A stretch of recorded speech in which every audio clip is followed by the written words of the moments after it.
Özbekistana we bu goňşy ýurdun üstü bilen başga ýurtlary täýär edýän türkmen raýatlary gury ýer serhedinden geçmekde kynçylyk çekerler.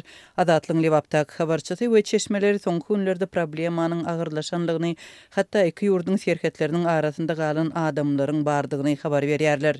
Özbekistanyň we Türkmenistanyň arasyna serhet geçirgesine ýüze goloý adam iki aralykda galdy. Olary Türkmenistanyň serhet gurulugynyň eskerleri geçirmedi. Dip ýagdaýdan habarly çeşmeleriň biri 22 awgustda gurrun berdi.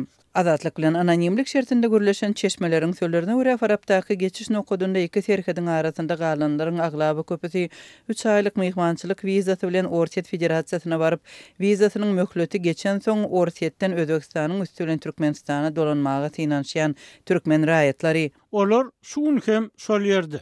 İki aralykda galan adamlar häzir kelebiň uzuny ýitirip sergazdan ýagdaýda galdylar. Olary ne ýerine goýýarlar, ne de Türkmenistana geçirýärler. Aç, susuz, pulsuz galan adamlara musulman özbek raýatlary insanperwer iýmit, pul kömegini berýärler. Dip yine bir çeşme aýtdy. Bu aralykda Rus wizasyny edinip Özbekistana barýan türkmen raýatlary hem türkmen serhetçileri tarapyndan geçirilmeýär. Ýagdaýdan habarly çeşmeleriň ýene biri türkmen serhetçileri raýatlary geçirmezliginiň sebäbini Migrasiýa we Milli Howpsuzlyk ministrlikleriniň işgärleriniň görkezmesi bilen düşündirýärler diýär. Adatlyk radiosy serhet geçirgesindäki ýagdaý barada serhetçilerden we döwlet migrasiýa gullugundan resmi maglumat almaga synançdy. Emma tagalalarymyz oňy netije bermedi. Çeşmeler Türkmenistanyň döwlet serhet geçirgelerinde serhet we gümrük işgärlerinden başga da dürli gulluklaryň şol sanda migrasiýa milli howpsuzlyk neşe garşy gulluklaryň we polisiýa wekilleriniň nowatçylyk çekenligini aýdýarlar. Adatlyň Lewapdaky habarçysy yerli howpsuzlyk gullugynyň wekiline salgylanyp hökümetiň türkmen raýatlarynyň goňşy ýurtlaryň üstü bilen aýlaw ýollardan daşary ýurtlara gitmegini islemeýänligini aýdýar. Türkmenistan'ın wiza alıp Rusiya Federasyasına giden raýatlar Aşgabatdan gatnayan uçurlu gitmeli, Özbekistanyň üstünden gitmeli däl. Dip anonimlik şertinde gürleşen howpsuzlyk işgär aýtdy. Adatlyň serhediň Türkmenistan tarapynda gürrüňdeş bolan töhfetdeşleriň sözlerine görä, türkmen raýatlarynyň goňşy Özbekistanyň üstünden geçmegi saýlap almagynyň esasy sebäpleri ýol çykdyjylarynyň has arzan bolmagy we Orsetde wizasynyň möhleti geçen ýagdaýynda deport goýulmagyndan howatyrlanmagy bilen bagly.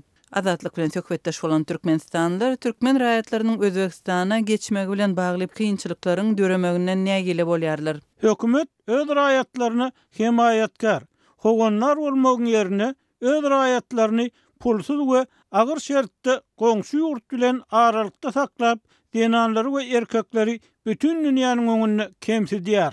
Dip anonimlik şertinde gürleşen türkmen raýat aýdýar. Türkmen özek serhediniň üstü bilen siýasatçylyk soňky ýyllarda türkmen raýatlarynyň arasynda ören uly meşhurlyk tapdy. Goňşy Özbekistana şahsy işleri, sowda, saglyk we oku maksatlary bilen barýan türkmenistanlylardan başga siýasatçylyk maksady bilen barýan adamlar köpeldi. Türkmenistanlylar Özbekistanyň üstü bilen soň Orsiýa, Hindistana, Türkiýe we beýleki ýurtlara gidip gelýärler. Bu ýagdaý Türkmenistanyň gatnaýan reisleriň azlygynyň, biletleriň gytçylygynyň we gymmatçylygynyň şeýlede türkmen raýatlarynyň daşary ýurtlara barýan uçurlardan köpçülikligiň düşürilmeginiň fonunda bolup geçer. Türkmenistanyň Özbegistan bilen 1650 kilometrlik döwlet serhedinde 4 sany serhet geçirgesi bar. Dostluk we Şawat serhet postlary Farap barlygyny okudy we Hojaýly barlyk geçiş okudy.